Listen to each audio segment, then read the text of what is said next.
Created his story about being robbed in Rio, and this morning, a new account. They were saying no police, please. This witness telling our Matt Gutman what he says really happened that night. Extreme weather, flash flooding overnight in Texas, and tornadoes tear through Michigan and Ohio. It's right there! Cars overturned, roofs ripped to pieces, trees shredded. The huge cleanup ahead this morning. Miracle survivor, the tiny toddler trapped under a capsized boat. She's got a baby in the water. The frantic search to find the little girl and how a family's 44 minutes of terror turned to triumph. It was definitely a remarkable outcome. And the final push, Brazil's big home turf victory. Brazil strike Olympic gold! Team USA winning gold on the court. History on the track, too, what no American has done before. And the star of these games about to take a final bow. The finish line now so close. Live from ABC News in New York, this is Good Morning America. Hey, good morning, everybody. Paul is off taking some much-deserved vacation this morning. Delighted, though, to have Cecilia Vega on board this morning. Let's get right to our top story. The Olympic swimmer Ryan Lochte now apologizing for that boozy and controversial night in Rio. Yeah, he's admitting that he exaggerated his now infamous story about being robbed at that gas station. And he's now saying sorry to the people of Rio, to his teammates, and to all of those athletes whose victories in the games are now being overshadowed by this episode of late-night mischief. ABC's Matt Gutman has been on this story from the very start. Matt, good morning. Hey, good morning, Cecilia and Dan. Now, Lochte's story has morphed from denying anything ever happened to being Dirty Harry, facing down thugs masquerading as police on the mean streets of Rio, then to admitting the swimmers negotiated a settlement to avoid police. He called what the swimmers did shenanigans and couldn't quite cop to lying about the ordeal. I am sorry. Overnight, Ryan Lochte telling what he says is the real truth in an interview with Brazilian television.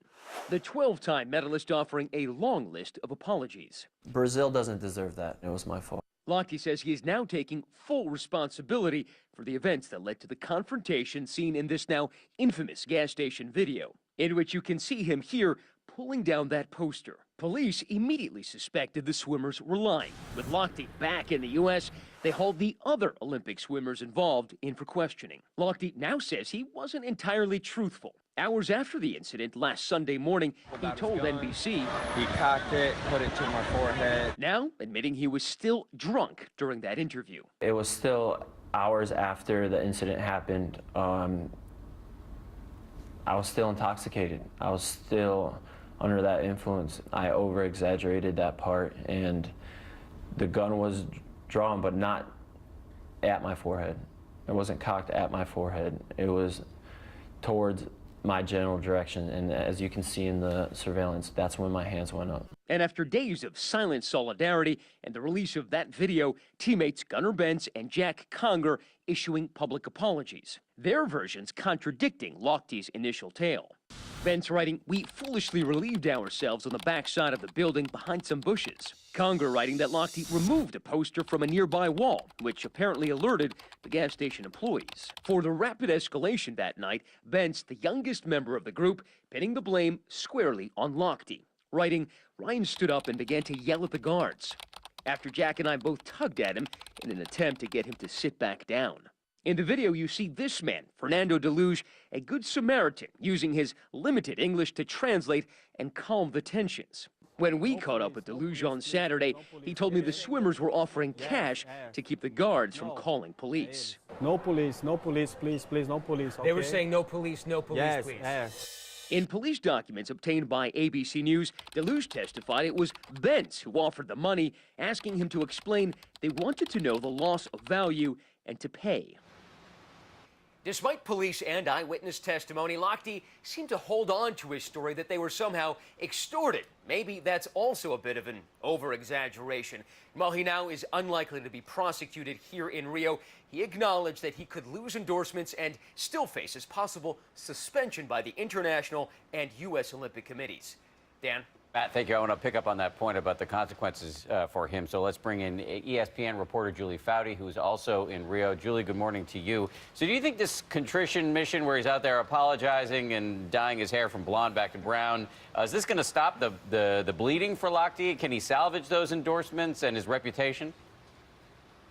Dan, it is dumbfounding, really. He just needs to stop talking and put his head down and be silent. When you think about it, who is going to endorse someone who lied to his mom, who lied to the U.S. Olympic Committee, who then went on national television and told a lie, who then continues to lie and try and cover it up, who was totally tone deaf and leaves his teammates when they're back here in Rio struggling? I mean, the list you keep going on with, coupled with the narcissism and stupidity of it, is just amazing. So I don't think he's going to be able to get any endorsement deals. I hope he's not going to get any endorsement deals because it is just dumbfounding. The list that goes on and on. Let's talk 2020. What's the likelihood that he ends up back in the pool there, or has the damage already done? Well, he could, and he's talked about wanting to be back in Tokyo. And honestly, the suspension from USA Swimming, whatever they decide, they're not going to suspend him for 4 years and knock out Tokyo. So even if they suspended him for 6 or a year and took out Worlds, he could still be back in the pool, but he'll be 36 in Tokyo. That's a much harder course, of course, and I think without the branding and, of course, the money that comes with all those endorsement deals. All right, Julie, thank you. And thanks to all of our team on the ground there in Rio. Excellent job over the last few weeks. We want to turn to the extreme weather now. Tearing through parts of the country overnight, Ohio and Michigan slammed by tornadoes. A big cleanup ahead there. And in parts of Texas, heavy rains came fast and furious, and it is not over yet. Rob's got more. Hey, Rob. Hey, Cecilia, now that we're getting into late August, we're starting to see stronger cold fronts. The northern part of this is spawning some severe weather, but the southern part of it getting moisture from the Gulf of Mexico, really bringing down the rain yesterday evening in Austin and then sliding south into San Antonio, where it's raining heavily right now, and they had flash flooding overnight. Overnight flash flooding in San Antonio, Texas. Torrential downpours dumping nearly 9 inches of rain in just 4 hours. Part of the same system that spawned several tornadoes in the Midwest. Tornado on the ground! At least 6 reported twisters across the region. That's getting big, too. In the storm's wake, this trail of destruction in Michigan, where trucks were flipped over like toys, rooftops ripped right off structures, and trees uprooted and snapped like twigs. Tornado sirens warning people in Ohio to take shelter quick. I saw the clouds and all the debris and wood and paper flying around. I'm like, this ain't good. We came outside to this. Crews across both states working round the clock clearing up debris. Miraculously, no deaths or injuries reported, but some returned home to find nothing left. I got a phone call and I was been told how much damage there was. I was kind of prepared for it. So when I got home, still nothing prepares you for this. There is a slight severe threat across the Northeast as the northern part of this front pushes forward, but the southern part just dragging on, and that means there's going to be more in the way of rain, likely over the same areas, especially down across San Antonio later on this afternoon. This is pretty much a 12-hour rainfall forecast, so we could see easily another 3, 4, 5 inches or more in the areas that are already flooding right now. Among those high water rescues, that may very well be ongoing through time. And some of this rain getting along the I-10 corridor into the flood zone of Baton Rouge, obviously, where the waters are still high there, and a very, very slow and painful recovery with that. Talk more weather in just a little bit. Dan, back over to you. Exactly what they do not need. Rob, thank you. Let's go to the race for the White House now, and Donald Trump's latest attempts to reach out to minority voters. He's got a new panel of Hispanic advisors and what he's now saying about the Republican Party's historical lack of outreach to African Americans. George is standing by, but let's start here with ABC's Mary Bruce in our LA bureau. Mary, good morning to you.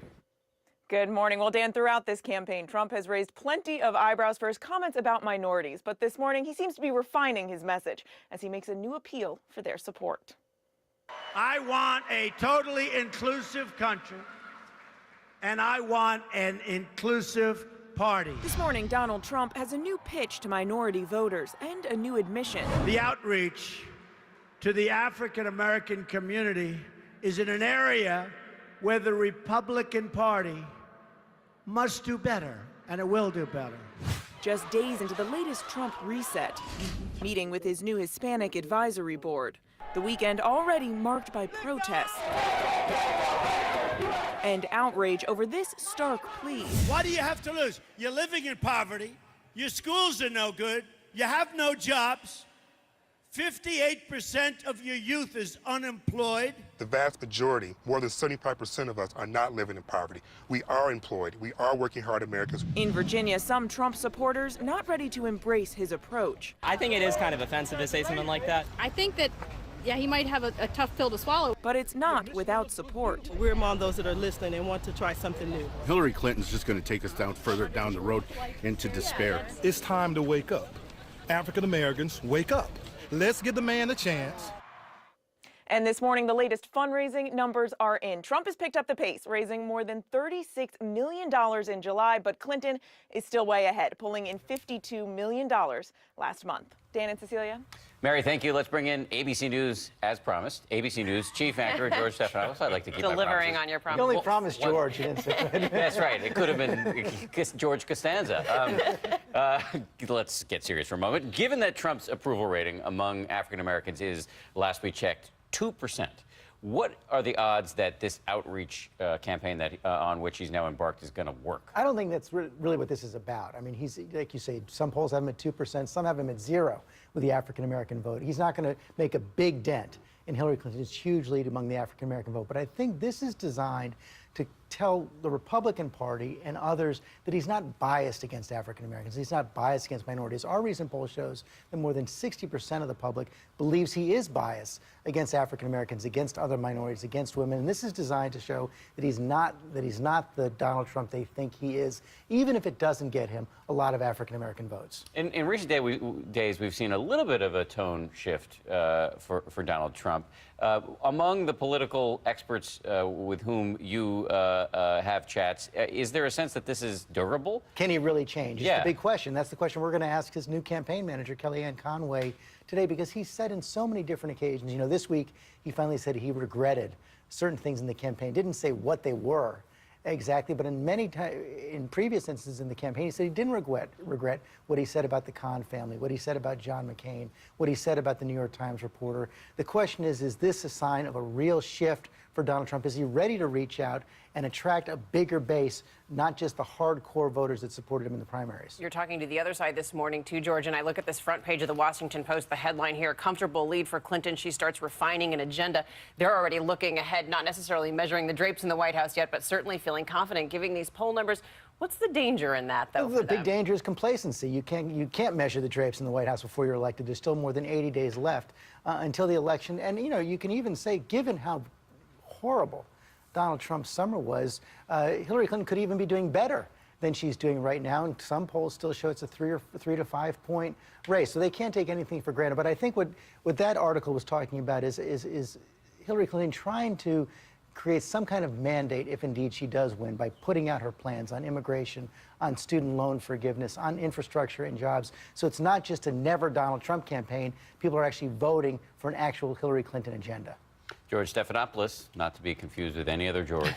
Thank you very much. Thank you. And I want to remind everybody, George has a big show this morning. He's going to go one-on-one with Donald Trump's new campaign manager, Kellyanne Conway, and Clinton campaign manager, Robbie Mook. That's later this morning on This Week, right here on ABC. And George, by the way, he wants to know what questions you might have. You can tweet him at GStephanopoulos. Thanks again, George. Appreciate it. And Ron's here with You more can spell Stephanopoulos. If you can spell That's not a problem. Exactly. Okay. You've got the day's top stories. Yes, right. Good morning to you, Cecilia and Dan. Good morning, everyone. We begin in Turkey with a deadly explosion overnight at an outdoor wedding in the southeastern city of Gaziantep. State-run media said they're reporting that as many as 50 people have been killed and dozens injured. Officials say the attack appears to have been from a suicide bombing so far. No one has taken responsibility, but Turkey's president says that ISIS is the most likely perpetrator of this attack. And from neighboring Syria comes news that the older brother of that 5-year-old boy named Amran, became known around the world as the face of the devastating civil war in that country, has died. The 10-year-old succumbing to the injuries he sustained in an explosion. At least 100,000 children have died so far in that now 5-year-long conflict. And back here at home, 2 escaped inmates in South Carolina back behind bars this morning. Police saying they were tracked down after someone tipped them off to 2 sets of footprints in the nearby woods. Ashley Tyler and Kenneth Lipsey escaped from the Union County Jail on Friday. Tyler is charged with murder.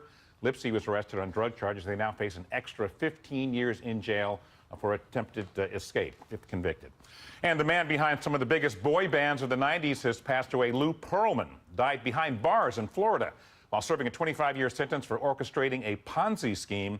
The music producer is credited with bringing to fame pop sensations the Backstreet Boys and NSYNC, which, of course, launched the career of Justin Timberlake.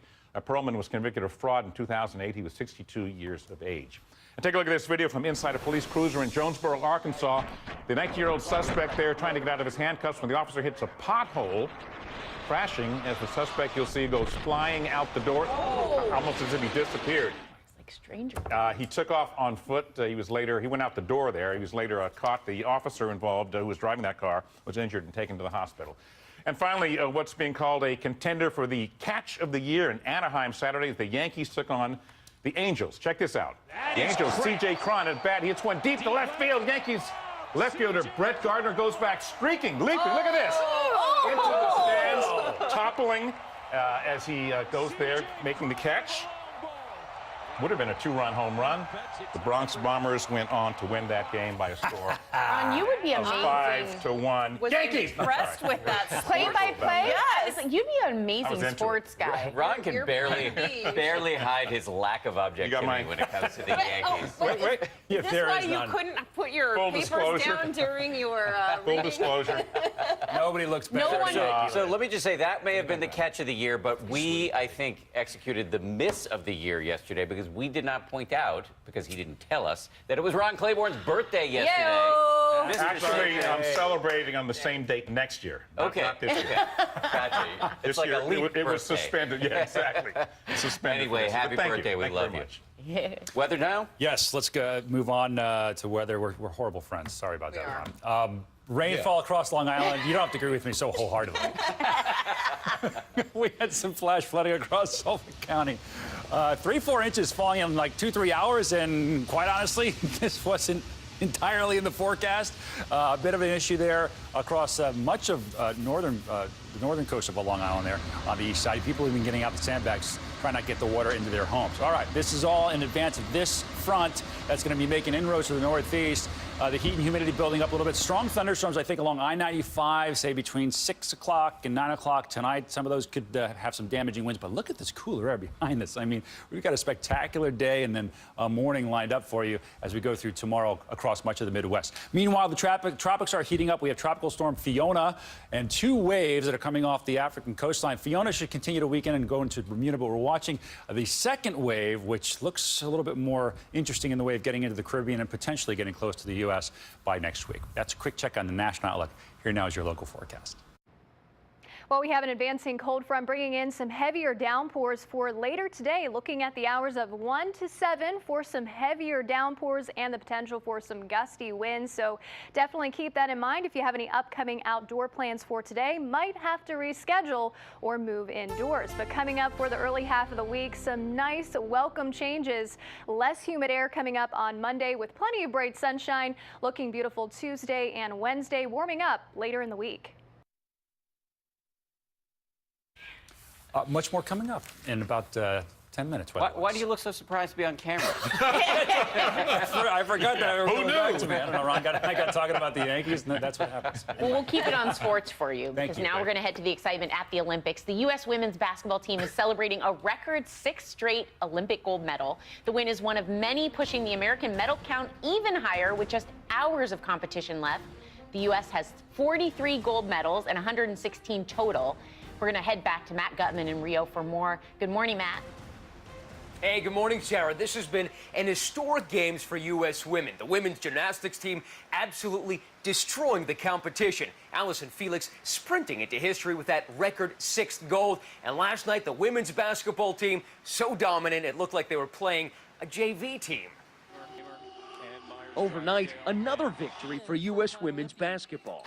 All coming from a dominating performance by a squad made up entirely of UConn alum, led by Diana Taurasi and her downpour of threes. Taurasi drilling yet another 3. The Golden Gals now 6-time Olympic champs. And for the host country, the men of Brazilian soccer bringing home an historic triumph, Brazil's first ever soccer gold, after a nail-biting penalty shootout. On the final kick, Brazilian soccer sensation Neymar scoring the goal that sealed it, weeping uncontrollably on the pitch.